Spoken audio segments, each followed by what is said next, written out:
I'm Dan.sweet. I'm Director of Public Relations and Communications for HAI, and we're glad you were able to join us today. Members of the military are an incredible group of people, and HAI is always very, very proud to work with these people. And so we're very proud today to bring you a very special webinar on helping military pilots and some mechanics make the transition into the civilian world. And so we think that this topic is always valuable. We know that there are a number of programs out there. We know that we've had a very popular program at HAI Heli Expo led by these very people that are going to be running this webinar today. But we want to make sure that we always have this information available to members of the military. We know that people are always transitioning at different times, at different speeds, and these people have gone through it. They know exactly what they're talking about. They will introduce themselves here in just a minute, but I want to run through our panelists really fast. I want to start today. I'm going to go in alphabetical order. Kim Barwick, who is a Sikorsky S-76 D captain with IBM. We have Fallon Blattner, who is a CH-47 pilot working fires out west right now. We have Becky Haggerty, who is a helicopter student pilot at Utah State University. Our moderator today is Heidi McBride. She is a longtime partner with HAI and has been a big program manager for the Mil2Civ program. She's an AW-139 IFR second in command pilot with Bristow. Dave McCall is a utility pilot. Cam Thompson is an EMS helicopter pilot with Dare Med Flight. And Scott Tennyson is an AH-64 experimental test pilot and DPE for the Boeing Company. Scott is also one of our Salute to Excellence winners from this year. He was the Dub Blessing Flight Instructor of the Year award recipient, and he's also been one of the co-chairs on the Mil2Civ program. Our webinars are interactive. We do strongly encourage today that you ask questions. They are not going to follow the regular format where all the questions are at the end. They're going to try and answer the questions as they come in. Please use the question and answer module that's on your computer. It's on your phone. It could be on the side. It could be on the bottom. We will pay attention to the chat feature, but the question and answer module will be where we pay the most attention. Our webinars are recorded. We try to get these postings up within a day or so. After the webinar is complete, we encourage people to go back, review the material, to share the material. And I'll give you a special warning right now. All of our panelists have agreed to share their LinkedIn profile information that will appear after the presentation's over. So have your phone ready or do a print screen or something with your computer so you can capture that information. But that information alone, where they're willing to reach out, allow you to reach out to them, is going to be hugely helpful. So now, without any further ado, I'd like to introduce Heidi McBride to come on and begin our presentation today. Thank you, Dan. Thank you so much for supporting our Mil2Civ. Glad to have you here, Heidi. I'm just going to drop off and let you run with things today. Okay, thank you. Well, thank you for everyone who's attending our webinar today. We are pretty excited. We've got a great group of panelists with us today, primarily focusing on highlighting the different sectors of the industry, how to make a successful transition from your active duty military status into a very successful civilian helicopter aviation career, whether that's as a pilot or a mechanic. And I'm just going to start out by introducing myself, and each panelist will come on, introduce themselves, give a short description of their background, how they made that transition, where they are at now. After that, it will be sort of a campfire discussion addressing specific questions that the questions are primarily pointed at helping you make that transition. So without further ado, my name is Heidi McBride. As Dan Sweet said, I'm one of the lead coordinators for our military to civilian workshop through HAI Heli Expo. My background, I was an avionics technician on MH-60 Jayhawk helicopters in the U.S. Coast Guard. I served 8 years in the Coast Guard and used my maintenance background to get my airframe and power plant license. I then used my post 9/11 GI Bill to go to flight school. And I used the post 9/11 GI Bill in association with a degree program and worked from my private license all the way through my CFI and my II, certified flight instructor instrument rating. After that, I accepted a job flying tours in Pensacola and Panama City Beach, Florida, working as both a pilot and a mechanic. I worked and flew until I had about 1,000 hours of pilot and command time, which throughout this webinar, you'll hear sort of the magic number for getting that first turbine job or transitioning into the civilian sector into a turbine aircraft. After that, I was hired by Bristow, flying the 407 in the Gulf of Mexico, supporting the oil and gas industry. I am still with Bristow today, and I've advanced through a number of different aircraft to where I'm currently flying as an IFR second in command in the AW-139 helicopter.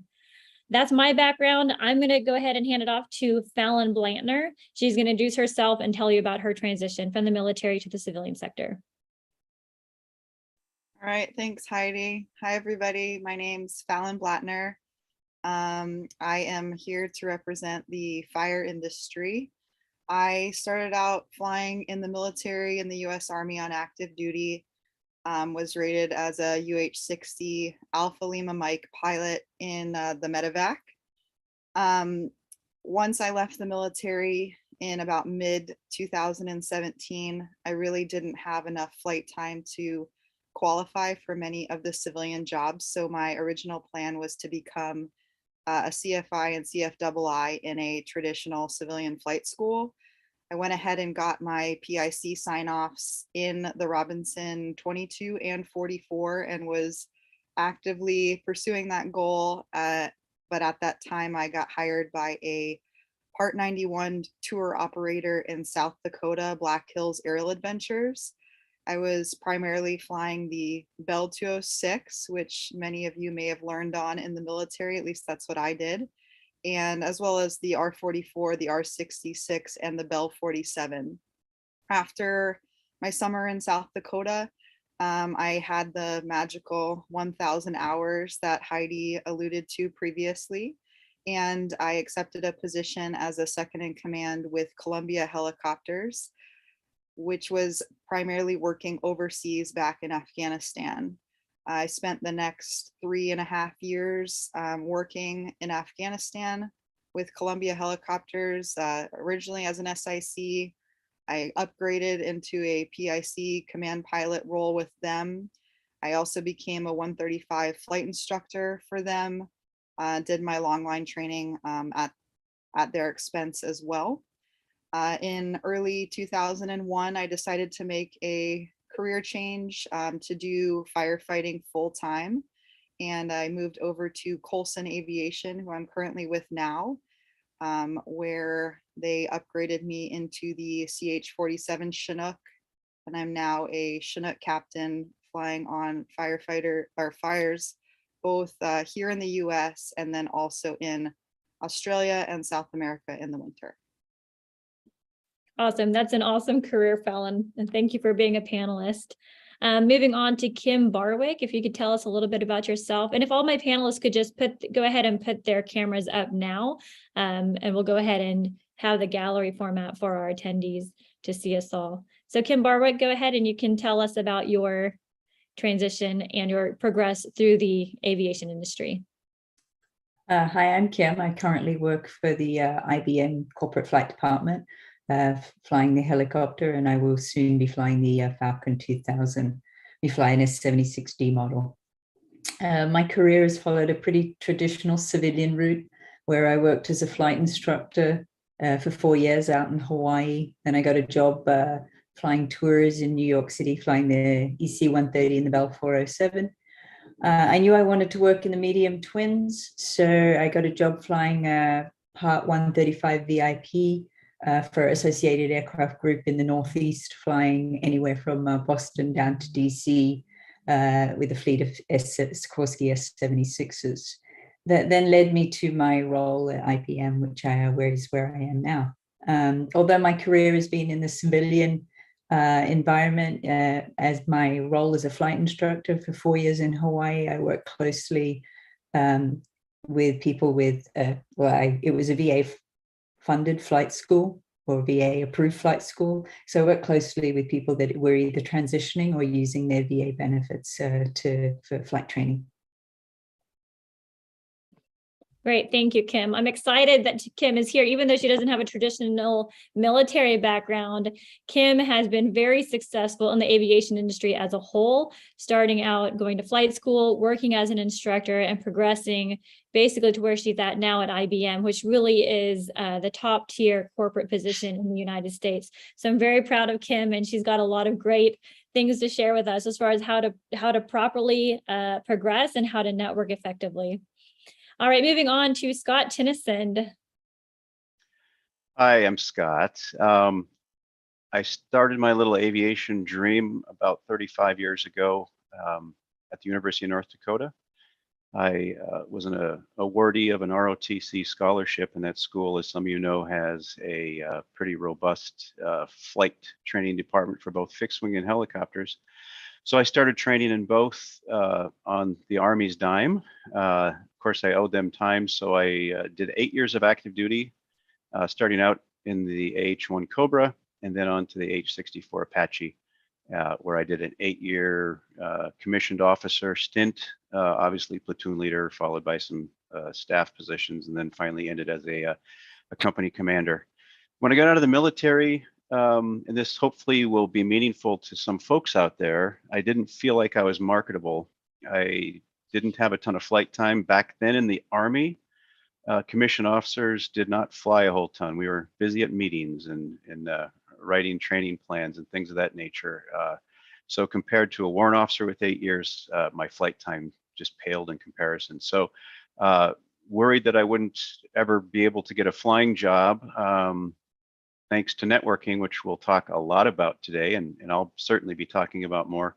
I got a job at a company called Groen Brothers, which was a gyroplane manufacturer. They wanted to bring commercial gyroplanes to the aviation world. There, I became a commercial and CFI and gyroplane and started doing experimental flight tests, which was great experience for me for a job that came in the future. After I left Groen Brothers, I was an air methods pilot in the helicopter air ambulance world, just like Cam. I did that for 8 years and started out as a line pilot, worked myself up to a base lead and then safety person for Arizona. Then eventually I took over as the lead pilot position. I think it's a chief pilot position now, but it was an area manager of Arizona, Nevada, and California for LifeNet and Mercy Air, if you've heard of those names. So that was my Part 135 experience, and then I left there to go to my dream job, which I'm at today, which is as an experimental test pilot at the Boeing company right here in Arizona, outside of Phoenix.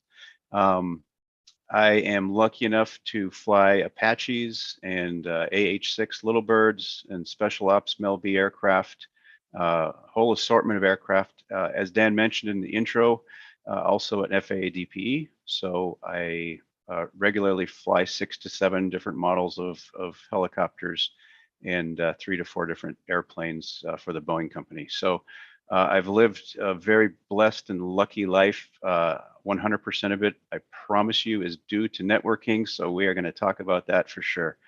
One last piece I'll throw out there for those of you that have heard of the Mil2Civ. We do write articles in some of the trade publications, and I've mentioned a few times, if you run across it, that I am happy to help people as a DPE. I have the authorization to do admin functions, and one of those is MilComp. So I have been doing as many free MilComps as I can. Not bragging, but I don't know if there's any other DPEs out there doing them for free. I do it because I'm paying it forward, right? I was just helping each other out.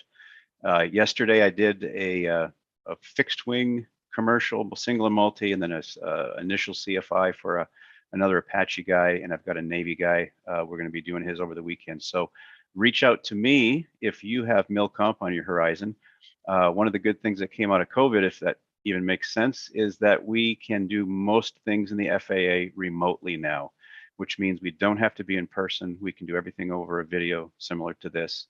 And happy to help you out. So thank you.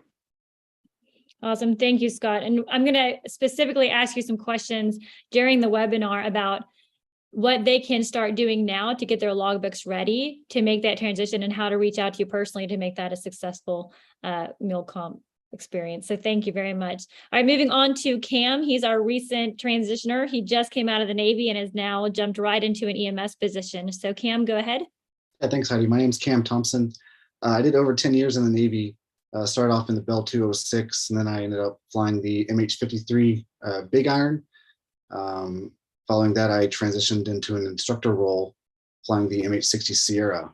Right around there is when I started doing the Mil2Civ webinars, going to the Hilly Expo, talking to HAI, seeing what resources they had.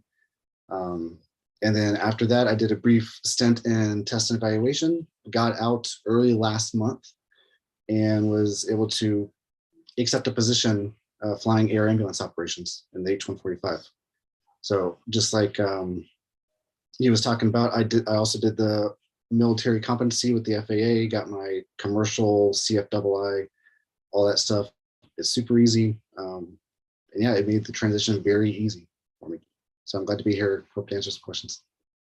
Awesome. Thank you, Cam. And that's definitely something I'm going to tag you and Scott together, just how you were very specific in getting those comps, what you focused on as far as your flight hours, and what you brought to the FAA to get that certified. All right. Bringing it on to Becky. Hi, everyone. My name is Becky Haggerty. I was an Air Force officer for 8 years. I was a cyber officer under the realm of tactical warfighter communications.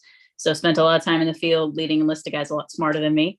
I sat down one deployment for a coffee break in a tent on the border of Syria, and saw a PBS show about search and rescue, helicopter piloting. And at the time I was contemplating, do I really want to get out when my time is up? I had taken a bonus, taken the blood money, and I had a couple more years left and was really wrestling with it. And what I got from that program was, that checks the boxes of some things that I want. I want adventure, I want chaos, but I want to be home more often than not. And I want a sense of purpose where I can help other people. So it tucked itself away in my mind. And then 2 years later, before I went to Afghanistan, I really started researching it. And then after Afghanistan, I said, yeah, it's time to go enjoy life in a different way. And so I was stationed, eventually had made my way to Hill Air Force Base in northern Utah. Many people know about Southern Utah University. I looked at them, but last minute I found out about a different school, Utah State University, USU, up north, an hour north of where I lived, or an hour north of Hill, and checked out their program, and it just really fit what I was looking for. So I'm kind of just here today to talk about what going to school, if you were a military member who didn't fly, I didn't fly, had a lot of friends who did it, considered it, but didn't want to do that 10, 11-year commitment. Plus I was making the senior captain at that point. So I'm here just to talk if you want to go do a civilian career and what it looks like to use your GI Bill, the school comparison tool and all the VA resources out there. And then just some tips about the school environment, some things you want to look for. As I had connected with one of the Helicopter Association International directors, Stacy Sheard, she said to me very pointedly, she said, hey, the best thing about being a civilian is you get to choose. If you're not jiving with your instructor, it's your money. You can politely ask for a new one. So there's some things to look about at what you're going to do, what kind of aircraft you're going to fly, how that translates to your GI Bill, where you're going to fly. So for me, we fly here in the mountains of Utah. So every single flight hour is mountain time, which matters if you want to do certain sectors in the industry. And then it's a small school where all the instructors know you, so they can help you and they want to see you succeed. It's not this kind of pilot factory. And we fly the R-22 and R-44, which is very popular in the industry as well. So thanks for having me. Thank you for joining us, Becky. You bring a lot of really valuable information, because this webinar is not just for our pilots, but also for those who may be active duty, who want to pursue a different career and want to jump in aviation, use their post 9/11 GI Bill education benefits for flight school, like I did and like Becky did. So we're here to answer those questions. Last but not least, I want to introduce Dave McCall. Hi, Heidi. Made it back. Perfect. Hello, my name is David McCall, and I'm a utility pilot.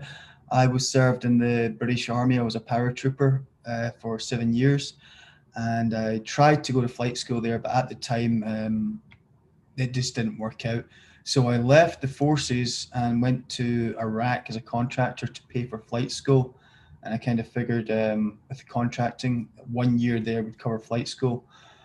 Fortunately, 1 year turned into 5. And then I eventually did leave.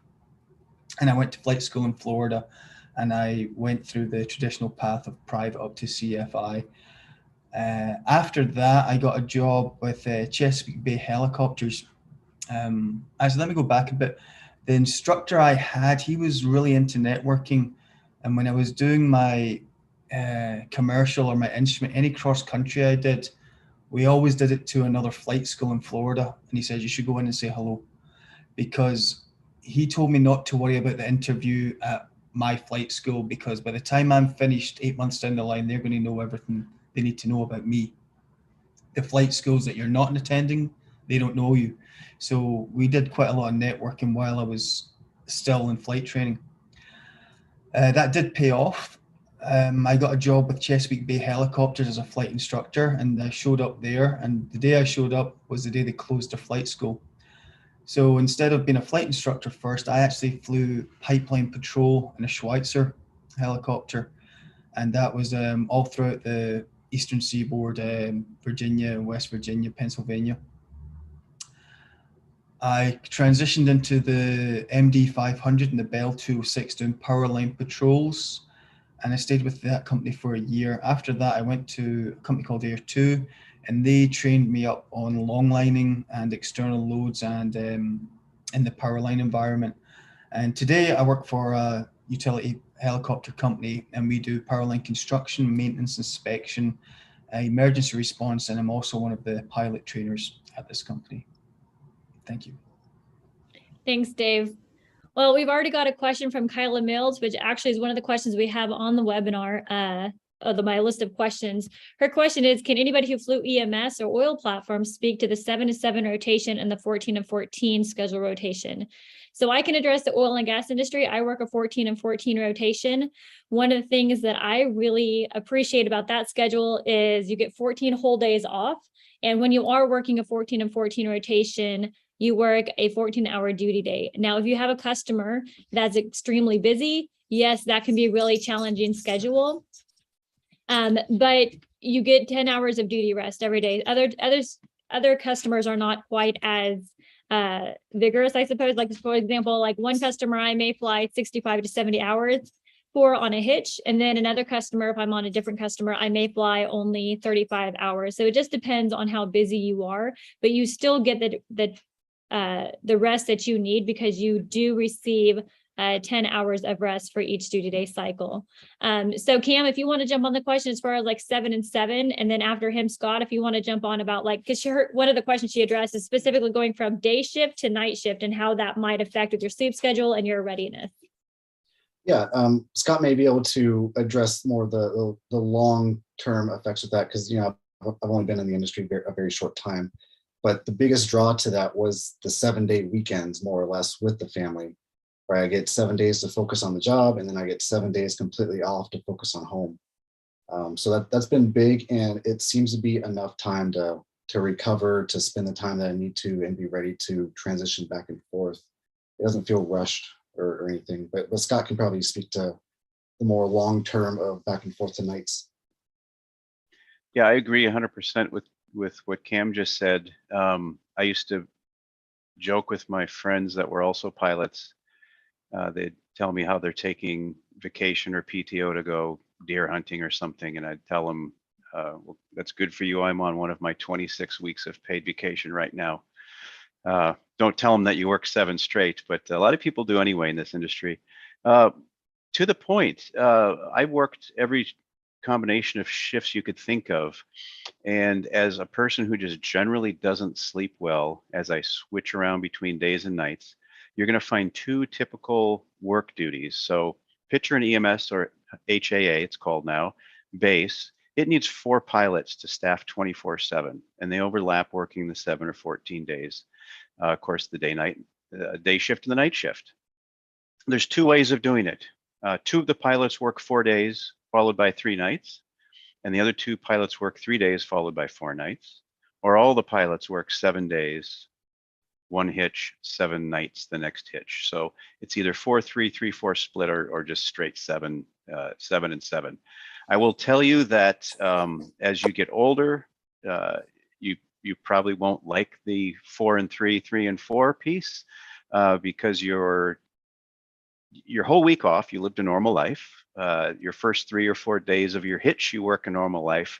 And then in a 24-hour period, you're going to suddenly supposed to be switching your circadian rhythm to being wide awake to fly safely in the middle of the night. Doesn't really work well.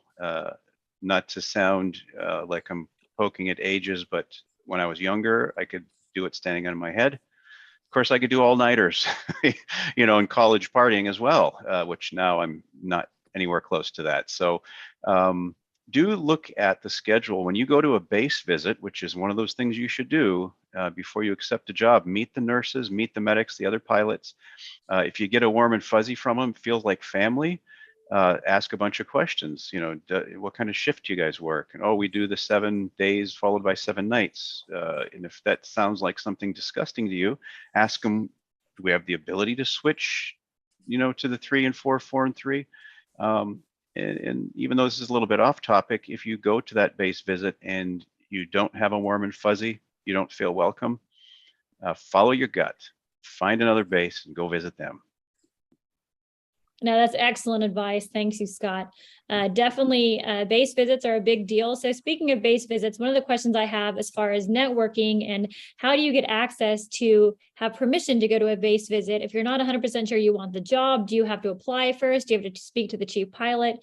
Like what would you say is the most effective way to get an invitation for a base visit when you're still exploring that part of the industry?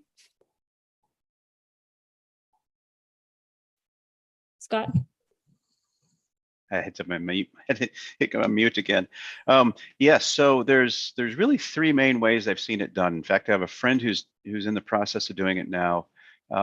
Bases are typically, unless they're located within a hospital, they're typically very accessible. They can be at airports, at little helipads with a trailer house next to it, all kinds of different scenarios. And Cam, you should tell us what yours is like when I finish here. But you can, through networking, get an invite to stop by virtually any community-based EMS place and just show up at a predetermined time. And they usually bring the nurse and the medic, if it's staffed like that, out and to chit chat.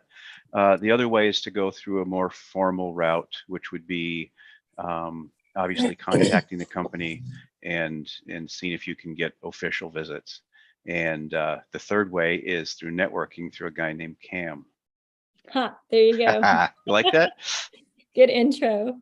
So I'd like to also jump into, we can talk about the bases and quality of life maybe in a little bit, but I'd like to start out by, can each presenter, and I'll start out just kind of going down the list of people that introduce themselves. I'd like to talk about what are the flight hour requirements you need and the certifications that you need to go from a military pilot position into a job at, say, in firefighting or in EMS. So things for our listeners to understand how to get their logbooks ready for, what is an ATP requirement, or what is 135 minimums, et cetera. And how do they prepare now while they're in the military and actively flying to get into a position that they want in the civilian sector? And 2, if they're wanting to become a pilot later on, what are those minimum flight hour requirements that they need to be successful and to make the jump into the sector that they really want to work in? Go ahead. I'll start with you, Fallon, if you want to jump in with that. Okay, so for firefighting, we separate aircraft into 3 categories: type 1, type 2s, and type 3s. Type 1s are your dual engine multi-crew aircraft like Chinooks and Blackhawks, Sky Cranes. Your type 2s are your medium helicopters. Those are something like a Huey, for example, would be a medium. And then your type 3s are your light ships, so like A-Stars, 407s, things of that nature. And each one kind of requires a different skill set, if you will, and a different set of requirements. But in general, you're going to need over 1,000 hours to qualify for kind of any of those roles. It's more ideally around 1,500. If you're in a multi-crew aircraft, like in one of the type 1s, especially coming out of the military, you can realistically expect to be a second in command starting off. If you have more light ship experience or Huey experience, you could potentially move into those aircraft right away around that 1,500 hour mark, just depending upon how much time and experience that you have in those aircraft. And those are crewed single pilot, which is sometimes unusual for people coming out of the military. The biggest, I would say, challenge in my sector of the industry, which is sort of evolving right now, is many of our aircraft, especially the light ships and about half of the heavies, is you need to have long line time, which I'm sure Dave will talk about as well.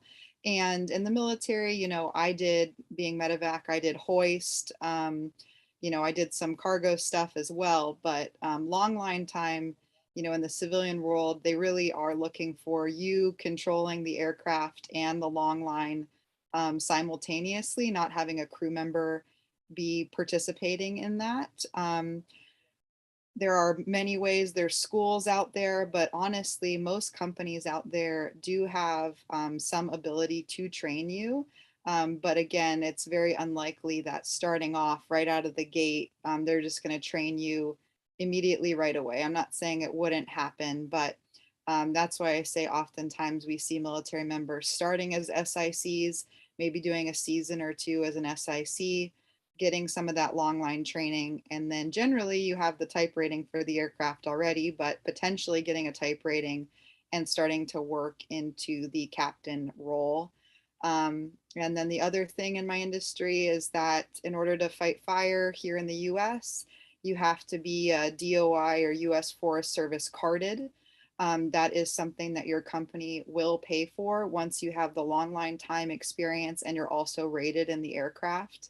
Cards are generally good for 3 years.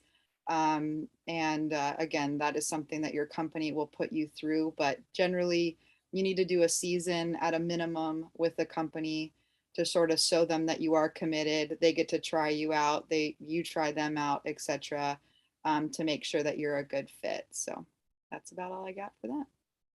Thank you, Fallon. Kim Barwick, what sort of flight hour requirements would somebody need to get to where you are, and would networking play a part in getting into a position as prestigious as working at IBM or corporate in the Northeast sector of the United States? I think networking always plays a role in whatever position you're going for, whether it's a flight instructor job, tour job, or any job you're going for. Really, networking does help. Who you know will get you the job, what you know will help you keep the job. So that's what you need to work on. For my company, our requirements are, if you're coming in as an SIC, it's 1,500 hours, but you need 500 hours multi. Generally, when we're looking for pilots, we're looking to hire captains. So the PIC requirements are a first class medical, 3,500 hours, 1,000 in category, 1,000 multi-engine, and 50 hours at least in type. So it's not really the job that you're looking for coming straight out of flight instruction, and you will work your way up to it. Yeah. The other question you asked in terms of logbooks and how to prep yourself for a job. One thing I would recommend is really getting to know your FARs in terms of, if you are going to apply for a Part 135 job, pull out your FARs and know what the requirements are for that Part 135 job. Kim, would you briefly explain what a FARs is? For Federal Aviation Regulations. Yes, there's a whole manual called the FARs, the Federal Aviation Regulations, that will spell out the flight hour requirements needed for Part 135, Part 91, Part 61, et cetera. That's what Kim is referring to. Yeah. And if you are somebody that is transitioning from the military, I highly recommend you look at the Federal Aviation Regulation 6151, which is the pilot in command. Become familiar with that so you're not cutting yourself short of the hours that you should be logging. Excellent. Thank you, Kim. Moving on to Scott Tennyson. Could you tell us about what it takes to basically be an Apache test pilot at your dream job, how you got there, and maybe also partly address, we've got some questions here from our attendees about logbooks, how to transition your military flight time to a civilian logbook. And if we could just address that briefly and then maybe dig into the logbook question later, but certainly how to get to where you are now as a test pilot at Boeing. Sure, absolutely. So I think you'll start to see, as Kim just mentioned, that there's not a hierarchy, but there's certainly stepping stones, if you will, in our industry.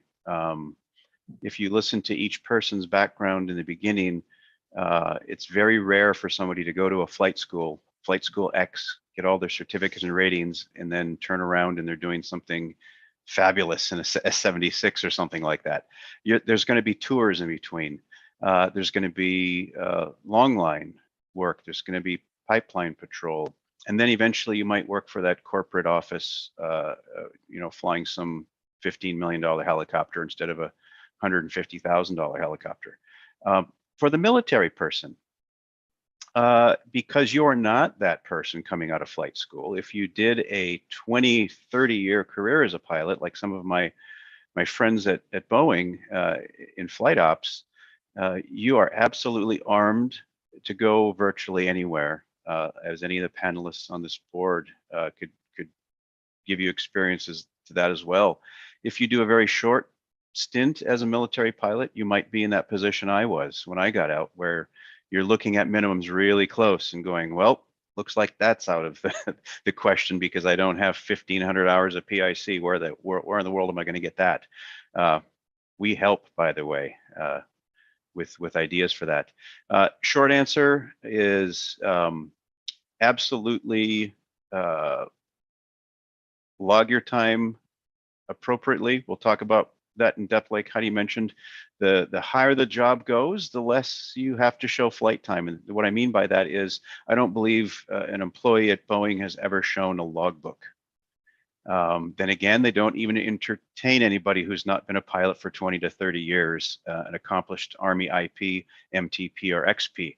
So you actually don't really care if they have any cross country or solo time, because they literally have thousands and thousands of hours.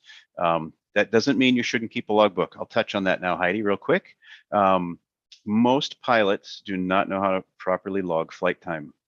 Even civil trained pilots. There's lots of misunderstandings when it comes to nighttime and PIC and all this other stuff.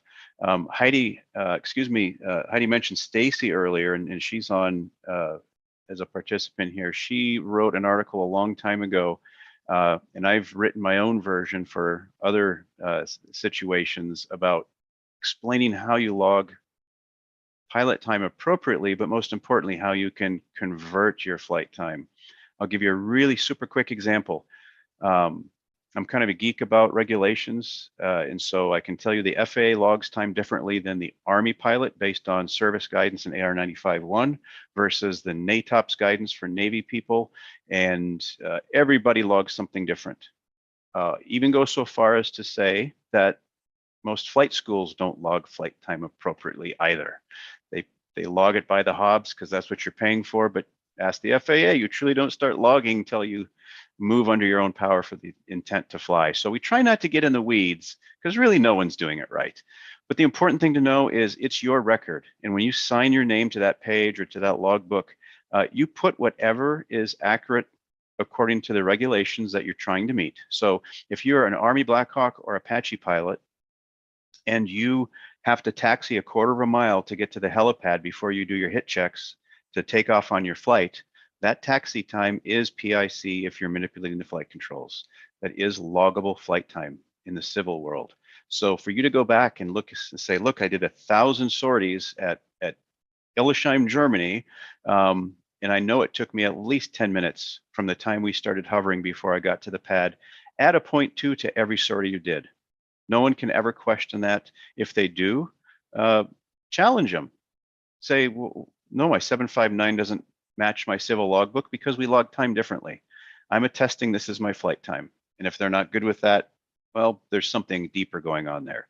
It's your time. You can log it on a bar napkin, an Excel spreadsheet, a fancy logbook, but do learn how to log it. Come to Heli Expo and we will teach you how to log it at the Mil2Civ transition course. Thank you for the shameless plug. I appreciate that. Please do. A bunch of these panelists will be present. HAI Heli Expo is held every single year, and we have a free military to civilian transition workshop every year, the Monday prior to the floor opening. So moving on to Cam, addressing the flight hour requirements to become an EMS pilot. And one of the things that one of our co-coordinators, Jean, mentioned is also the IFR requirements to get an IFR twin engine position in the EMS industry. Could you also touch on that if you're familiar with it? Yeah, so there's a lot, if not all the positions that you're going to be looking at are for companies that are CAMPS accredited, right? The Commission for Accreditation of Medical Transport Systems. That's an organization that will require that all the pilots they hire have 2,000 hours total time. 1,500 should be in helicopters, and typically it's about 1,000 helicopter PIC hours is what you're going to need.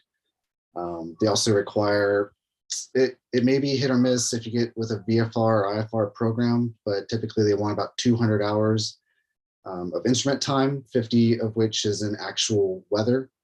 And they also want around 100 hours of aided time and 50 hours of unaided time. So make sure that for the Navy guys that you're also logging unaided time, because the Navy doesn't really, they log night and aided time together typically. So make sure that you're logging unaided time so that you can show that you have that required time. You also need, typically it's a second class medical and a commercial. Some programs require an ATP and a first class medical. And there's also body weight limits as well for the air ambulance positions that they may stipulate that you can maintain a certain body weight with all the gear so that they can accommodate different size patients in the aircraft. What is the basic body weight that would be required in the EMS industry generally? Typically, the postings will show about 215 to 230 pounds, but it depends on the posting and the aircraft that they're flying, the environment that they're flying in, the power available. They may or may not stipulate that. Sure, thanks. That was one of our questions from one of the attendees, was asking about the weight requirements. So usually 200 to 250 is one of the limitations. And a lot of times it takes into consideration whether you're able to maintain that weight throughout the duration of your tenure at the company. All right, so Dave, McCall, could you address the flight hour requirements and sort of the experience that you can get now while you're active duty to get into the power line utility work? Yeah. Hey guys, how you doing? Yeah, the utility work, they're going to want your commercial license and a second class medical certificate, and it'll be assumed that everyone's got that. They want 1,000 hours of turbine time, long line proficiency, low level wire environment time, and time in the aircraft type. But what they want and what they get can be two different things. I always say 3 out of 4 ain't bad. If you got 3 of the 4, go for it. If the military guys have quite a hard time transitioning to, I'd say, the power line section, because not many fly single engine aircraft, single pilot, single engine. One thing that you can do, all the Black Hawk pilots, the Black Hawk is used extensively in the utility industry and in the power line industry for setting poles. A lot of the companies that fly Black Hawk also have other aircraft in their inventory, 407s, A-Stars, 500s. So that could be a possible way in for the Black Hawk guys, and use that to your advantage.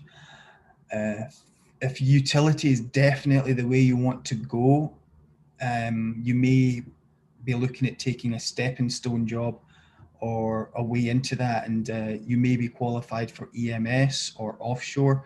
My advice to you, if you take that route, do not put yourself in like an S92 or an S76.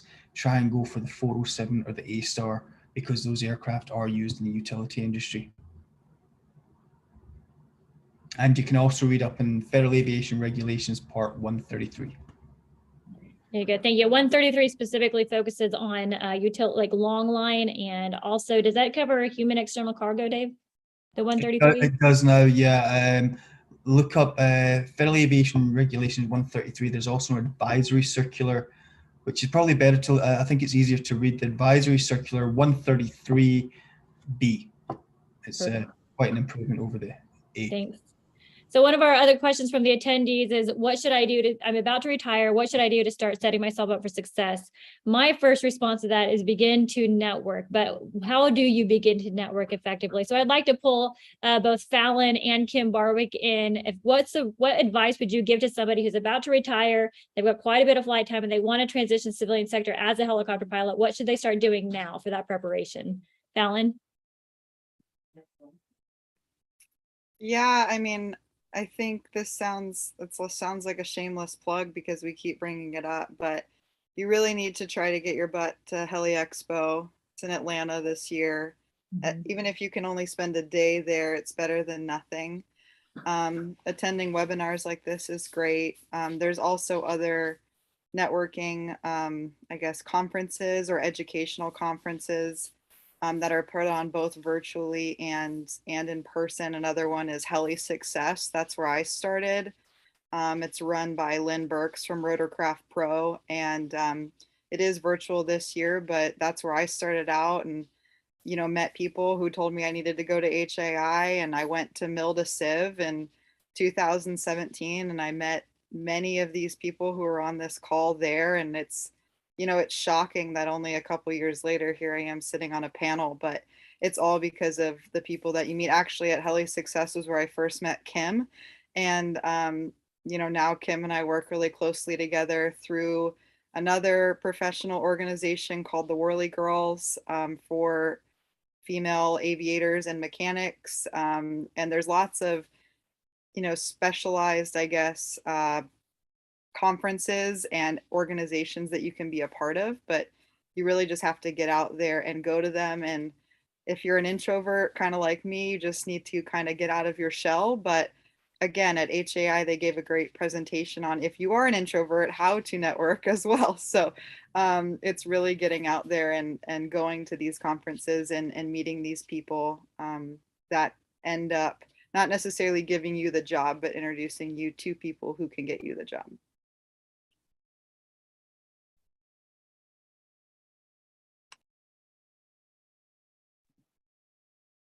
Heidi, you're muted. Thank you. Sorry. So Kim, I'll jump on you. If you please let us know what your recommendation would be for somebody who is jumping into the civilian sector as a retiree. And then I'd like Cam to jump in right after you on his recommendations. And basically, okay, we've mentioned HAI and Heli Expo. Maybe Kim, you can kind of give a little more in-depth description of, okay, what is HAI and what is the Mil2Civ at Heli Expo, and how does networking work in there? And then maybe do a shameless plug for the career fair that's right after Mil2Civ. Yeah, so HAI Heli Expo is basically the international trade show for the helicopter industry. So not only do you have all your large helicopter companies there, it's everything from education, training. You've got also safety seminars, in addition to meeting pretty much everybody from the helicopter industry, whether it's the guy that supplies the screw on the tail rotor to people that supply the whole helicopter. They're all there. So this is a good way to network. So not only conferences like that, if you know there's a specific industry that you want to go in, try and find a conference that's specific to that industry. You can also try local community organizations. For example, up in the Northeast, we have an organization that's called the Eastern Region Helicopter Council. There are regional councils. This is a good way to network in your local community. If you are transitioning out of the military, if you're visiting airports, talk to people at airports. You never know who you're going to meet. If you see a civilian helicopter in airport, just chat to the pilot. You never know who you're going to meet and how they may be able to help you down the road.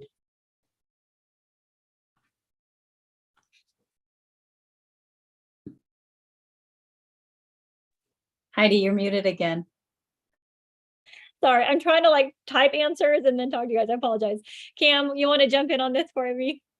Yeah, the Mil2Civ was huge for me, with not only going over resumes and learning all about the industry, right? I knew I wanted to fly, but I didn't know exactly what and where I wanted to fly. But the Heli Expo and the Mil2Civ was huge in me making a lot of decisions with that. I also wouldn't discount for the active duty guys, the Fleet and Family Support Center and the resources that the military themselves give out with interview skills and, financial stuff. And they, not necessarily the resume building, because they're more focused on, standard stuff, and we have a very specific format.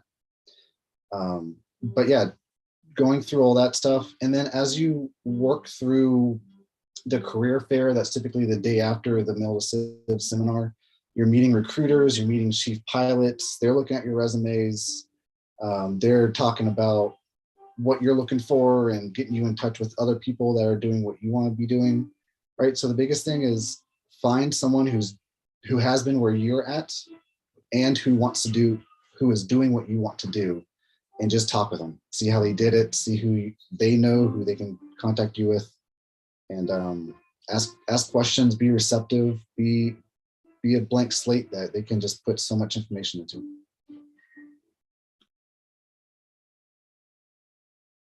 Great, thanks, Cam. All right, so we got a couple of questions that are coming up. So thank you for all the participants that were asking questions. I'm going to try to address these as well as kind of keep us on track for like the rest of the information we want to share. One of the questions is about what kind of a resume do I need, and what does it look like? What should it look like? If you don't mind, Stacy shared, if I could peg you, just sort of mention about what sort of resume format should they be looking for, and maybe give a plug to some resume formats that may be available. Okay, thanks, Heidi. You hear me okay? Absolutely. Okay. All right. So basically, I have some resume templates that are available, and they are hooked to my LinkedIn. So if you do go on LinkedIn and you look up Stacy Sheard, I have an article that is for maintainers and for pilots, and there are a couple of templates within that LinkedIn article.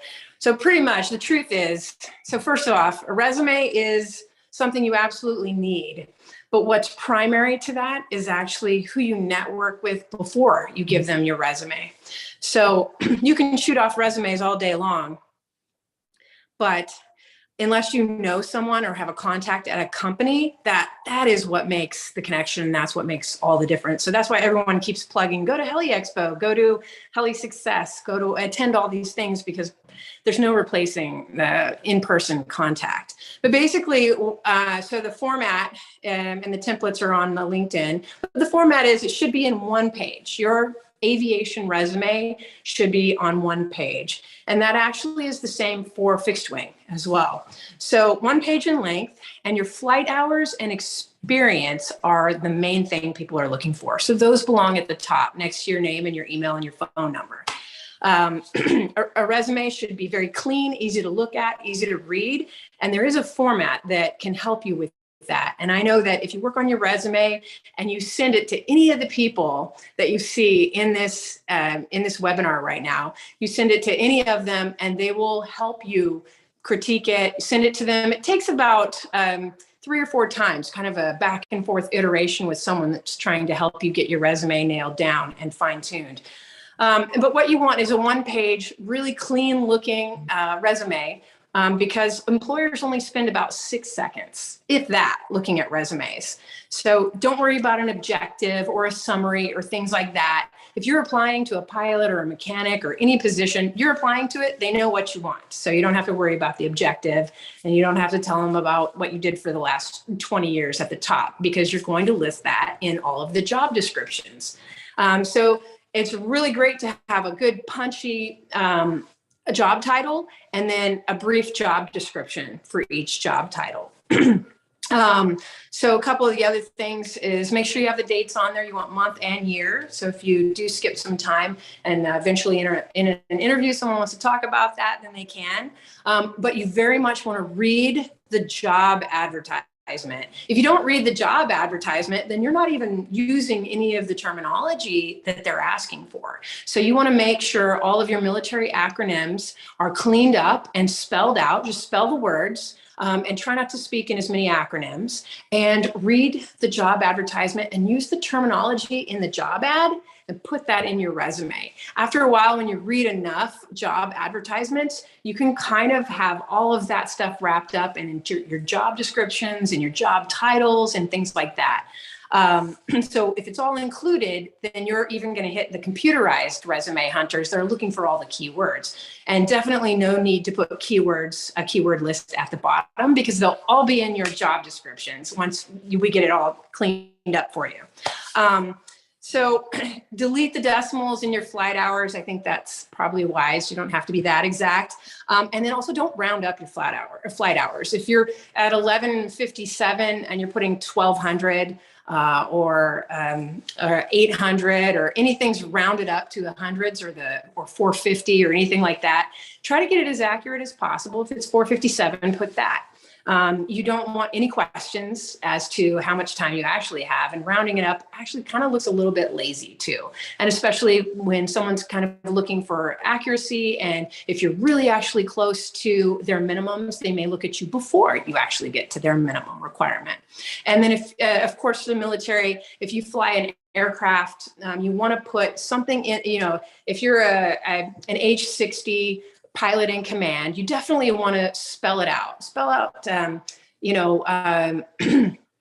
UH-60 Blackhawk pilot in command as your job title, or search and rescue pilot in command, or pilot. And there's a lot of tips that I have on my LinkedIn, and I'm sure Scott has as well, and probably all of you could easily sit down and help someone with their resume. So that's just the bulk of it. And I know a lot of you, your lives are tuned to your additional duties, whatever they are. Some of them will apply in your resume and some of them won't. So as we cross things out of your resume to clean it up and create a little bit more white space for easier reading, don't be offended. Put on your thick skin, give us your resume, and we can go through it with a red pen real quick and show you what's important, what's not. And it's no hit on you personally. It's just us trying to help you get your resume in shape as much as possible. That's a good quick brief. Awesome. Thank you so much, Stacy. That was gold. A lot of gold all packed into one quick description. So Stacy hit on a number of things that I kind of want to also address here, is basically how to effectively demilitarize your resume, how to, just like Stacy said, your extra duties are valuable to some degree, but maybe put that in a cover letter, but your resume right now should be your qualifications that make you qualified for the job you're applying for. That should be at the top. Whether you're a mechanic or a pilot, you need flight hours over the top. You need your medical. You need all of your certifications, whether you're a CFI or instrument rating, your type ratings, if that applies. And if you're a mechanic, your AMP license, avionics background, and IA, if that's applicable. All right, so jumping over, I'd like Scott to maybe address a little bit of methods of resumes that you've seen where people could more effectively demilitarize it. Yeah, and I'm going to also parlay the question about SkillBridge in the same answer. So I first have to say one funny little comment is I've actually been called over my boss's desk at Boeing when he's had an open position, and he said, "Take a look at this resume," because he knows I'm one of those resume people at Heli Expo. So I'll look at it, and he looked at me and said, "Is this guy a pilot?" And I couldn't believe it. So we looked all over and we didn't see flight hours, but we did see Fort Rucker and a few other places and job positions that really sounded like he might be a helicopter pilot. And I said, this person could really use the expo because it was really bad. Yes, I think if you have the wherewithal, we're not just going to keep repeating this for sport, but if you have the wherewithal to make it to the Mil2Civ, it is really priceless, and you're going to leave there with your social media and networking shored up. You're going to have a resume shored up, and I'm going to say this because we've done it and watched it happen many times. You may leave there with your dream job. So if you can pull it off, do so. If you can't, be jotting these names down. You see, if you particularly like Dave's accent, write down Dave McCall. You will find him and say, "Dave, will you look at my resume?" And I can speak for him and say, "I promise you he will." So definitely look into that. There was a quick question on SkillBridge, and this does parlay also into resumes. I just received one today from the Boeing SkillBridge team, and it was for an Apache instructor pilot. And I read the resume, and I hope that person, if they're on, they don't take offense. But I said, wow, this person could really use the expo as well. Very militarized. Don't ever cut out your cute little words like I did when I first got out of the military off your -1 support form. It doesn't matter if you managed 50 soldiers and $800 billion worth of Humvees and all that stuff we used to write. That's certainly great for an OER, but not for an aviation resume. SkillBridge. So I've never been on the action side of SkillBridge, just on the receiving side. Each company has actual teams put together. Boeing has now, I think, a staff of 3. They started with 1, whose sole goal in life is to receive SkillBridge applicants. They usually get a resume, a little information for them, and then they look at their networking list within the company. So Boeing's worldwide. They looked at this and said, wow, an Apache pilot, I better contact Scott and Mesa. Also contacted our V-22 folks for a V-22 pilot recently on Pax River. So what happens is that will get out there. Now, the inner workings of SkillBridge is something that you should learn as you're beginning your separation. In fact, you should have courses to attend. We have a flight operations SkillBridge person in my flight operations. They've been there 2 weeks. They essentially have, I want to say 6 months. Is that correct? Somebody nod. I want to say 6 months, where if a company accepts you in the program, you will actually work in that position for which they could potentially hire you. You keep getting your military pay. You don't put your green suit on or your blue suit on, whatever you have, and you come to work with that company. So we actually have awesome guy with us right now shadowing our flight operations support person. They do the scheduling and the dispatching of all the aircraft at Boeing. And he's on the SkillBridge right now. So if he works out, then Boeing is going to say, we want to hire this guy. It's also a chance for this guy to look at Boeing and say, now I've spent a few weeks, a few months with this folks. Do I want to work here? So it is an awesome program. You're not missing out on any money. And the military actually lets you dip out a little early from separation. So did that answer the question? I kind of went off tangent, I think. There was the question about what can you realistically expect from entry-level flight training to getting into an HAA position? Oh, that's a different question. What are the good ways to maximize SkillBridge as a seasoned pilot? It's to kind of do what Stacy just said. You have to really be able to define what it is you can do, what your professional piece is. If you're a maintenance test pilot or an experimental test pilot, I know there's very few of those out there, but if you are, and you want to SkillBridge out to Sikorsky, where Stacy used to work, Boeing, where I'm at, there's all kinds of different places. They're looking for people that have the correct background, right? So if you were an instructor pilot, we do want all our pilots to be IPs at Boeing, but you have to be either an MTP to work production or an XP to work engineering. So that SkillBridge I got happened to be an IP. Not that person's fault, they didn't know, and maybe there's some instructor jobs that we'll have for a customer out there. So always, always, always put the feelers out there, even to companies you don't know if they have the position. But if there's positions posted, just like Stacy said, you need to know what that position is and then sell yourself to that position if you qualify. Great. Thank you for that great advice. So we are running a little bit short on time, so I wanted to address some other very critical questions that are here. One is schedule and quality of life and basic expectations as far as pay can be expected. So I'll just kind of go in line again. If we could start out, I'll start out with the Gulf of Mexico, and then Fallon, Kim, Scott, Cam, and Becky, and Dave.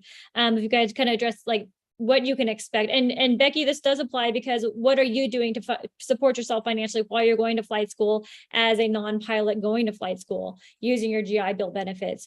So addressing the Gulf of Mexico questions, a 14 and 14 rotation, starting out in a single engine helicopter, you don't need the ATP requirements. They're preferred, but you really only need about 1,200 hours. You do need to meet that FARs that we were addressing before, 135 minimums, VFR. So that means you need at least 1,200 hours of helicopter flight time. You need 500 hours at least of PIC. But you're very unlikely to be hired by a company in the Gulf of Mexico with less than at least 1,000 hours of helicopter PIC. You need 25 hours of night cross country. That's night unaided cross country PIC time. So things to consider for requirements to get in the Gulf of Mexico in a single engine aircraft. Single engine aircraft you can expect to fly in the Gulf of Mexico could be an A-Star, a Bell 407, an AW119, and a 206, a Bell 206. Moving into the twin engine IFR section of twin engine helicopters with 2 crews, you're going to be expected to have at least 1,500 hours of flight time, and you're going to be expected to have at least 50 hours of simulated or actual IMC or instrument flying. And usually ATP minimum requirements to make captain. So you still need the 1,500 hours of time to become a second in command in the twin engine aircraft, but you also are going to be looking at 1,500 hours at least of PIC, preferably 2,000 hours of PIC to become a captain in a twin engine aircraft. Starting out in a single engine aircraft, you can expect a pay between $75,000 to $85,000 a year. You will have to pay out of pocket for your own transportation, at least for Bristow, but they've got great 401k benefits, health benefits, and life insurance. Moving into a captain's position, you can expect to make between $100,000 to $130,000, depending on your experience. And always, of course, generally a 14 and 14 rotation. That 14 and 14 rotation allows you to live anywhere in the country that you would like to live. You can live on base if you like and do extra work over, but basically the nice thing about 14 is you have 14 days off. You can live where you like, and then you're at work for 14 days. Fallon, could you jump on the schedule and compensation question for firefighting? Yeah, sure. So for fire, you're typically going to see one of 2 schedules, a 12 and 12, so 12 days on, 12 days off. Your travel to and from work is done on your off time. Companies will pay for that. Wherever you live, a lot of the benefit of being in fire is that generally you can live wherever you want, and then you fly to wherever the helicopter is. The other schedule that you will see, especially if you are in lighter aircraft and starting out kind of in the entry level position for firefighting, is a 12 and 2. So that's 12 days on, 2 days off. So generally you're not traveling home on those 2 days off. You're, hanging out at the hotel, going hiking or fishing or whatever, wherever you are. With 12 and 2s, I guess positive and negative is that a lot of our work in firefighting is seasonal. So you basically work the whole summer on a 12 and 2. And then you get a lot of time off in the winter months. So if you're really into skiing or whatever, or you want a larger bulk of time home with your family, that's potentially a positive for you. For some people, that's a negative. There are positions like what I currently work. I work a 12 and 12 year round. And employed year round rather than a seasonal job. If you are in seasonal, a lot of companies will keep you on from year to year, but you're virtually laid off during the winter months, which gives you opportunity to potentially work kind of side jobs if you want, or just take a lot of vacation. And then there's kind of 2 different pay structures with that. So in firefighting, you will see a lot of people who are on a daily rate. So they're paid a certain amount of a daily rate, and then sometimes are compensated as well for how many flight hours they fly. And then there is also a salary alternative as well in other companies.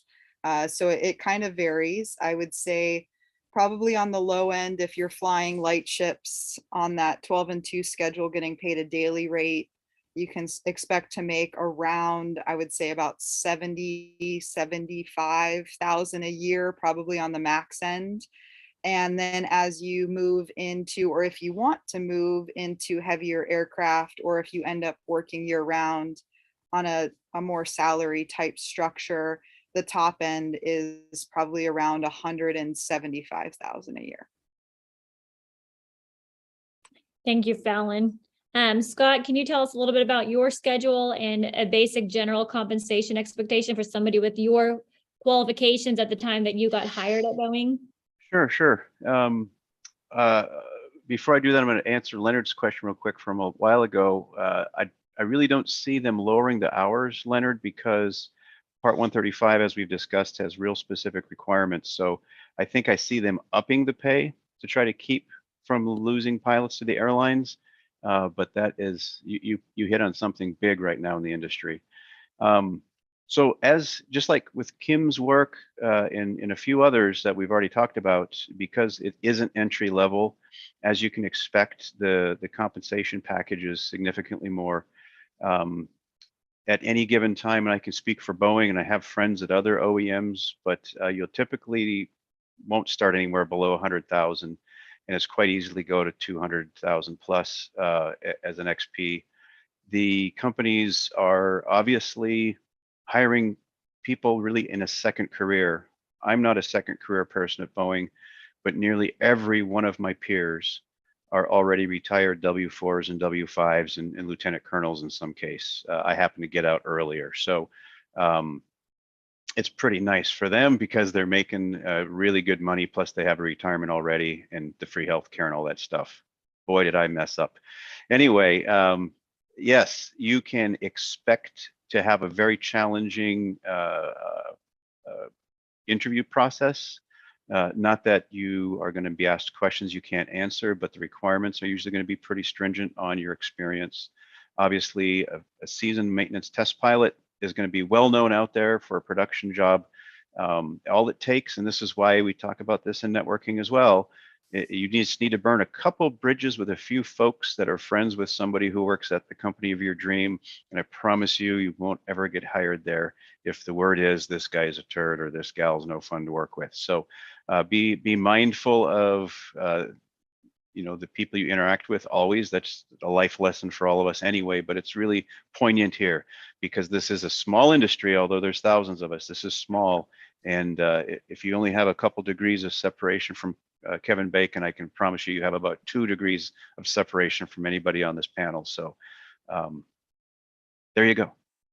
Thank you, Scott. And Kim, would you mind addressing basically the flight hour requirements and experience requirements, as well as the general compensation expectation in the corporate sector of the Northeast? Corporate sector in the Northeast, as we mentioned before, the hour requirements are really going to be up around for the SIC role around 1,500 hours. And then if you're acting as PIC, it's around 3,500 hours. The compensation, I would agree with the numbers that Scott mentioned there. And regarding schedule, the schedule is going to be different with each different corporate flight department based on the needs of that corporate flight department. The way that my schedule works, I do not have any set days off. If I want a particular day off, I have to schedule it. With that said, I generally only work about 13 days a month. So quality of life is very good. Also, I have to live within 2 hours from my home base. But one of the bonuses is we generally, flying the helicopter, we rarely have any overnights. So I'm generally home every night. So quality of life is good. Great, thank you, Kim. So you've got a decent compensation package, high quality of life, and just scheduling those days off. And like you said, the schedule will be a little bit different depending on each corporate company. It may vary a little bit. I just wanted to quickly answer a question from Chad Morgan. He mentioned if you're in the military and you're in a non-flying position, is there a limit to where a company will not hire you, or a maximum. I would say generally a year is the most, but if they really need a pilot and you have the experience, generally they will train you, and then in training you'll gain the recurrency requirements you need for the position, and then you have to pass your check ride, and passing that check ride will make you a current pilot again. So just quickly addressing that. Cam, what can you tell us a little bit about your schedule, compensation starting out, and the compensation in the future after being with the company for a few years? Yeah, so generally it's a 7-on-7. Most of the big companies are hiring positions with a 7-on, 7-off rotation, as Scott was talking about earlier. And you're either going to see 7 days of daytime and then 7 days of nighttime, or you may end up doing 4 days of day and then rotate into the night for the last 3 days. So there may be some switching back and forth. There's also some companies that are hiring relief pilots to fill in gaps for whole regions. And those guys are flying much more irregular schedules, filling in as needed. Generally coming in from the military with no prior HAA experience, you're going to see probably around 80,000, upwards to 100,000 as an upper limit. But of course, if you come in with H-145 experience, maybe the Army guys flying the Lakota, or any kind of prior HAA experience, you can see that come up a little bit.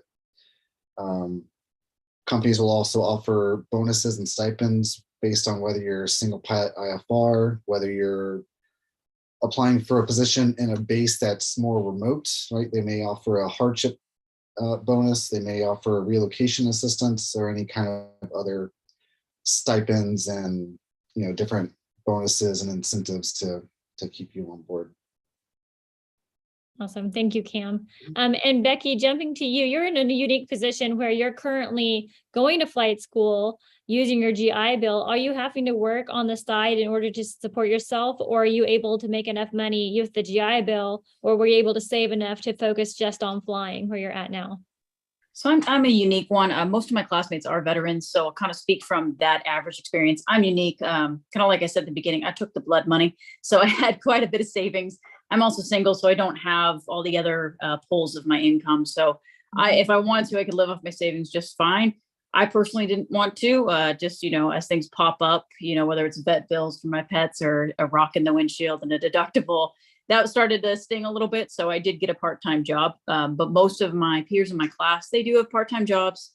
And it seems these days that employers are hiring for higher pay an hour, and usually really flexible. And they understand when you say you're going to flight school. But in addition to that, there's other streams of income other than a part-time job that you may or may not be thinking about. So if you're retiring, obviously you're getting that retirement income. I didn't retire, but I had that good savings. You can also have, if you were deployed to combat zones, that was something that was really important to me when I got out. I was going to go to the Guard, and then the position I was going to and the whole Joint Task Force just dissolved. And so I didn't go. And my concern was healthcare. How am I going to pay for that? Well, I found out, okay, I'm a combat veteran, so I get 5 years of free healthcare with the VA, which is really great. And that covers that concern. And then if you really do have a lot of concerns about getting out, I know my initial idea of going Guard part-time was I wanted to transition a little bit easier, right? So it wasn't just so abrupt.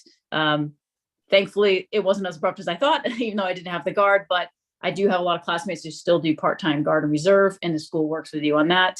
And then I think something that's a caution here, you'll get it in TAP, Transition Assistance Program, go for disability, right? Just be careful with that because there's some things that may trip you up on your medical. And for those who are going to get a medical for the first time, like I did, you can go through all of flight school and instructing with a third class medical. I shot for the second class because if I want to do utility, I want to know from before I even spend my GI Bill, can I get that? If you want, you can go for the first class as well. But I highly recommend you find an AME who just does aeromedical exams so they can answer your questions before they just kick you out their office. Don't go to an AME who does it as a part-time hustle to their regular physician job, because if they see one thing they don't like, they can say denied, and then you have to go through the waiver process, the FAA. It can be a real headache. And I had a great AME who helped me because I decided, let's go fly helicopters right as I was reintegrating from Afghanistan. So combat stress was kind of a thing. It helped me through it, right? So just be aware of that as you go for disability. I know tons of people transitioning are really pushing you to get 100%. just be careful what you sign up for, because you may have to deal with the paperwork later to get out of that. And then the last thing I'll add is where you go to use your GI Bill matters. Flight schools are not 100% covered because the VA noticed, especially with helicopters, were way more expensive than fixed wing insurance, just the cost of parts, how many times you have to overhaul. It's too much of financial risk. Flight schools go under overnight. And so they want the money up front. You can give your GI Bill and then they go bankrupt. So flight school with your GI Bill, you maybe get a couple $1,000s that the GI Bill will pay out, the VA will approve. If you really want 100% covered, go to a university. And through that university, I'm able to get all of my schooling covered. And then you get a housing allowance, just like you would a BAH. So if you have over 12 credit hours, I make a housing stipend that covers my mortgage plus some. So there's all those different streams to think about. And I know at the end they'll put out the LinkedIn, but that is probably one of the biggest things that people are concerned about. And you can reach out to me and kind of talk about different ways to do that. Thank you. But you make an excellent point regarding that medical and transitioning and getting the disability as you're getting out, because some of those disabilities may disqualify you for a civilian medical. So getting that civilian medical, at least a second class, if you're getting close to 40, go for that first class medical to make sure that you can pass it, because you don't want to waste those benefits on flight school and then find out that you can't even work professionally. So that's some really, really excellent points. Can I throw one last thing, Heidi? Is that all right? Of course. I know it was mentioned about the instructor pilot thing. We just recently had a former Blackhawk pilot who went EMS. He wanted to get a CFI and CFII. He came to our school and used his GI Bill 10, 15 years after getting out. And so for those of you who are transitioning, I know I came from high-speed Gear 6 lifestyle, moving 100 miles an hour, and I needed a break. So if some of you guys just want a break, that is an option. Go use your GI Bill at a flight school or university-based flight school to get your CFI, CFII, add that instructor pilot to you. And then Ryan Fish asked a question about stability. I don't know if you were at Heli Success, Ryan, but one of the things that was brought up that piqued my interest, because stability is something I'm looking forward to, is Customs and Border Patrol Air Interdiction Officer. Check that out, Air Interdiction Agent, because they sound like they're home a lot, kind of like Kim's with the corporate. There is a balance. I do get a lot of pilots telling me you're going to be gone all the time. And there is that out there, but there isn't just you're going to be gone all the time. There's other options from what I'm learning as I go along. So just figured I'd share that. No, excellent point. Thank you for sharing that. Dave, last but not least, you could just chime in with schedule expectations and compensation expectations for the utility and power line industry. Yeah, my schedule is 3 weeks on, 3 weeks off, supposedly. You always add that supposedly in there. There's been times I've got back home at the airport and my phone's text messages, missed calls, and they ask me to go back to work, and it's like back to work that day for only a couple of days. That's the downside. The good side, last summer, I've got young children. One of my colleagues, he wanted to go back to Germany, where he was from, for this summer, and the timeline worked out. I actually took 10 weeks off last summer, and I went back to work for 6 weeks. So I had the entire summer off with my kids, more or less. You get your benefit. Most companies will do benefits, 401ks, some gym memberships. They'll pay for your flights to and from work. They'll pay for your hotels, usually Hilton, Marriott, Holiday Inn, those types of places. Perks, if you take on a job like this, make sure you're signing up for your frequent flyer miles and your hotel points. I have not paid for a hotel on vacation in the last 10 years. I've always had enough points. Support network, make sure you've got a good support network. If you're getting out the military and you're moving to a place where maybe you don't have family, like honestly, who's looking after your family when you're gone? Are they capable of looking after yourself, or are you going back into a community where you either maybe have your in-laws or your parents or good friends there that can help you out when you are away at work? And the pay, generally entry-level pay for utility, where they take you on, they train you, I'd say between 55 and 85,000. Mid-level pay, 85 to 150,000. And then there's a thing called a turnkey pilot. As a pilot that can do everything. They advise the clients on how they do the job, and those guys are generally on over 200,000 a year. And I'm not sure if it's still going on. I remember seeing a resume a few years ago from a flight school. This gentleman had a whole bunch of, like, when I say a whole bunch, he had like 250 hours, but he had 50 hours of 206 time, 50 hours of A-star time. 30 hours or 44 time. If you're not coming from a pilot background, but coming maybe using your GI Bill to go to flight school, think about the aircraft that you'll be flying when you get out of flight school. There's no point in getting 50 hours in A-star when you get out of flight school, because there's a slim possibility you'll be flying that straight out of flight school. Think R-22, R-44, Schweitzer, something that is used as a training aircraft. You make an excellent point, because pilot and command helicopter time is what people are looking for. That there may be some requirements for a turbine helicopter, but for your first entry-level job, for your first turbine job, all you really need is that 1,000 to 1,200 hours of actual helicopter PIC time. So whether that's in an R-22 or an R-44, definitely take that into consideration, because some flight schools would say, oh, you need to be in a 206. You don't need to be in a 206. If you want to do a turbine transition, that's great, but you don't need to train in that aircraft. All right, so we're kind of wrapping up here. We've got a few more minutes left. I just wanted to touch base and readdress the whole networking. How is that going to help you, the people that are listening? What can each one just spend like maybe 1 minute at the most, a very quick best way to network for people that are making the transition now and preparing to make that transition in the next 2 to 3 years? And I'll just start with Fallon.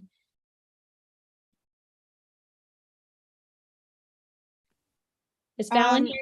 There she is. Yeah, sorry, Okay. I was muted and taking myself off. But I mean, we've talked kind of a lot of avenues. I think, just the other thing is really just get your resume straight and good to go before you transition out of the military, and definitely have some on you if you are able to attend any of these networking conferences.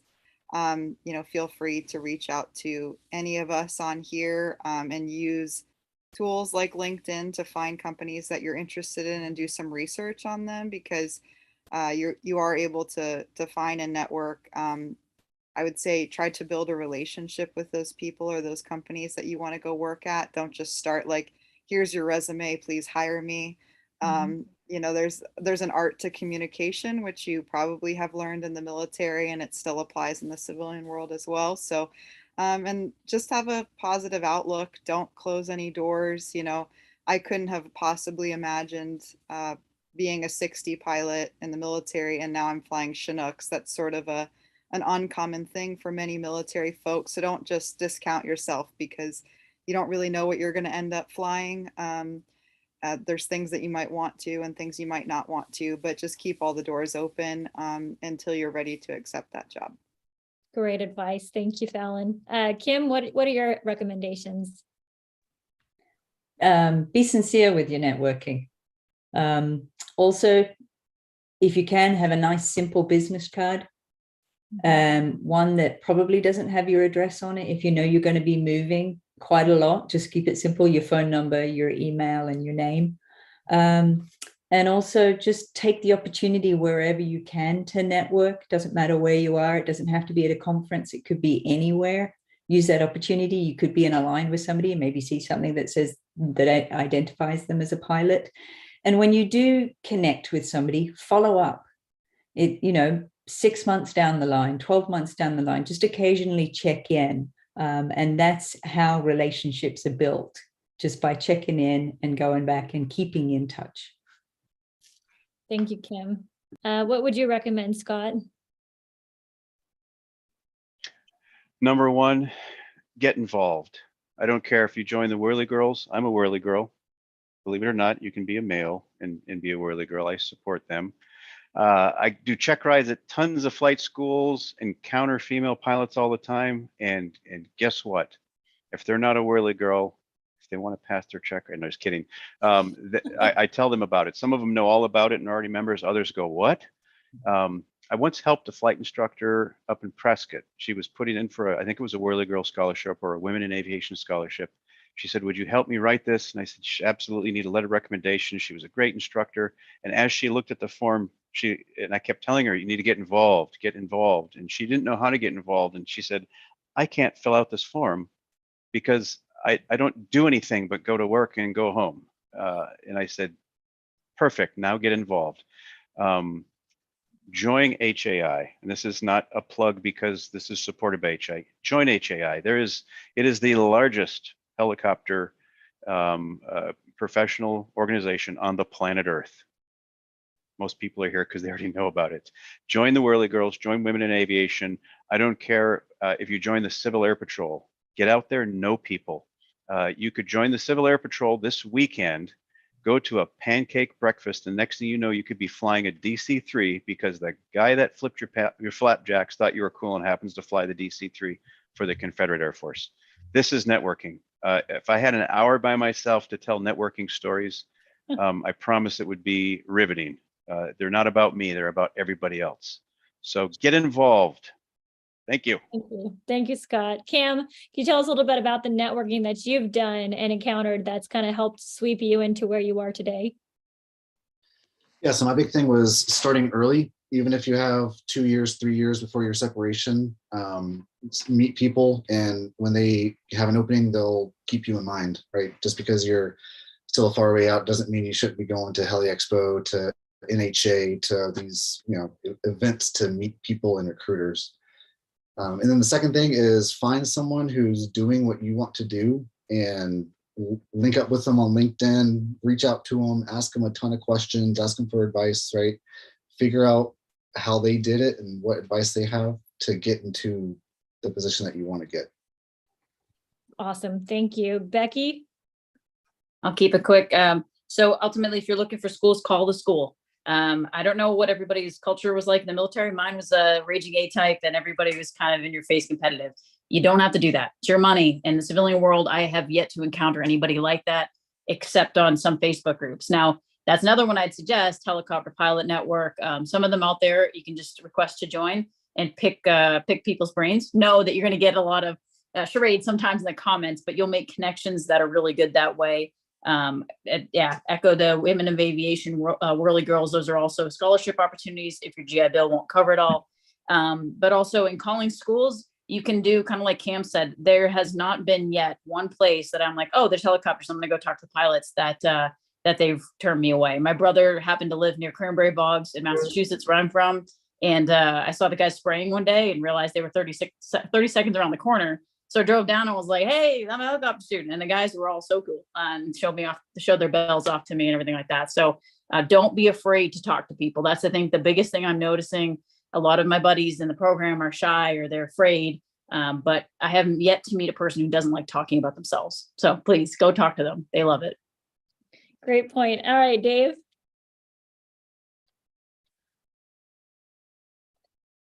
Dave. Oh, all right. He might be muted. There you go. Sorry. A couple of things. Birds of a feather flock together.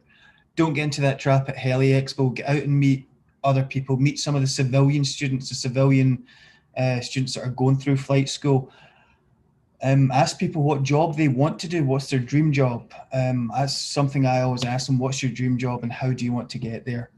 You may not even know what your dream job was. The first time I seen someone doing what I do, I thought it was stupid and ridiculous and far too dangerous, and I'd never do it. And I ended up doing that. For the guys out there that want to know what companies are available, here's a really good link, and hopefully we can get this passed on better. But if you go to the HAI website, rotor.org, and go to tools and resources, there's a membership directory. It will give you a list of all the members of HAI, and you can search them by their operation or by their aircraft or by their geographical location. So if you want to get out the military and go and fly an S-76, you can find out all the members of HAI that have an S-76 on their inventory. And that's all potential employers. Great point.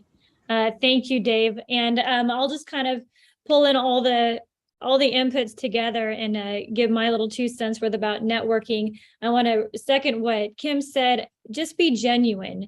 When you like helicopters and you go to a Helicopter Association International Expo, or you go to a Heli Success, or you go to an aviation event, you're surrounded by aviation enthusiasts. You have, even if you're shy, they're going to love something, and that something is aviation. So just bring up a topic, ask them what their favorite helicopter is, or how do they get introduced into the aviation industry, and then let the conversation flow. Just be genuine, be sincere, and be excited about aviation as a whole. whole, having a positive attitude will do wonders for you, not just for networking, but also getting hired by a company who may see potential in you.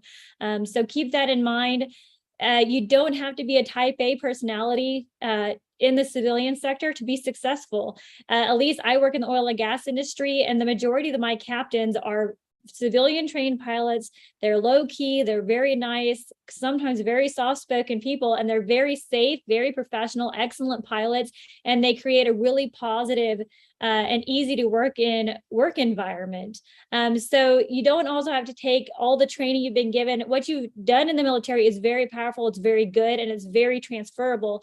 But sometimes when you come into the civilian sector, feel free to let loose a little bit. We're not active duty here. We want to see people succeed in this industry, and we want the helicopter aviation industry to grow as a whole. So you being here is exciting for us as well. And if you have any questions, again, please feel free to reach out to any of us on that LinkedIn page. Dan.sweet is going to hop on momentarily and put up the link or the page that has all of our LinkedIn links. You can click on there and send us requests and start a conversation with us that method way. All right, Dan, we'll hand it back to you. Okay, that seemed like a good transition point. So I go ahead and put that screen up there. Anybody who's watching, please go ahead and grab your phone, take a picture of the list, do a screen capture, whatever makes sense for you. We'll leave this up for just a second. One thing I did want to add real quick, when you were talking about some of the different resources that different organizations offer, the scholarships from the Women in Aviation, the Whirly Girls, HAI also does offer scholarships. The scholarship program is open right now, or the application program is open right now. You do need to be a member. And so you'll need to take a look and see what the scholarships are to see if you think it makes sense for you.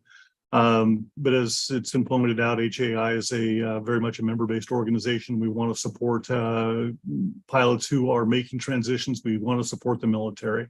Speaking of that, I want to express my gratitude to each of the people who are panelists today. We want to thank you for your service. We want to thank you. I want to thank you personally for your enthusiasm. You know, sitting here listening to the webinar today has been so enjoyable, listening to the passion you have, not only for your careers, but for wanting to help pay it forward to give something to the people who are following you down this path. And so it's really been enjoyable. It's really, it's just been infectious almost to listen to something like this. And so I'm grateful for everybody's help. I think that is time to go ahead and wrap things up today. I want to express my appreciation to Fallon, to Heidi, to Kim, to Becky, to Dave, to Cam, to Scott, and to Stacy, who joined us late. Thank you so much for joining us. Go ahead and move into what we've got coming up. Our next webinar is coming up on October 27th, 2 weeks from tonight. That is helicopter dirty dozen maintenance errors. And we are going to have somebody from the FAA FAST team discussing that with us. They just made this presentation during the Vertical Aviation Safety Team Conference that was taking place in Dallas last week. It was a very popular presentation, so I've asked them to come back and give it again. We do have to postpone. I had promised the Clyde Woltman interview next week with Leonardo, and unfortunately, we're going to have to put that off till the first of the year. I'm still looking to try and find an exact date. We do have some exciting webinars coming up between now and then. There was a commander from the Coast Guard also at the VAST Safety Conference last week, who gave a firsthand experience of an accident that he was in. We're looking forward to having him join us among other topics. So please stay tuned. Please follow our YouTube channel. Please follow us on our rotor.org/webinars channel as well. We do appreciate your feedback. We do look for ideas from you on what we can do better, how we can improve. You will receive a questionnaire here very shortly. We do ask you to take just a couple of minutes to let us know what you think about the webinars and how we can improve them. Again, HAI is a membership organization.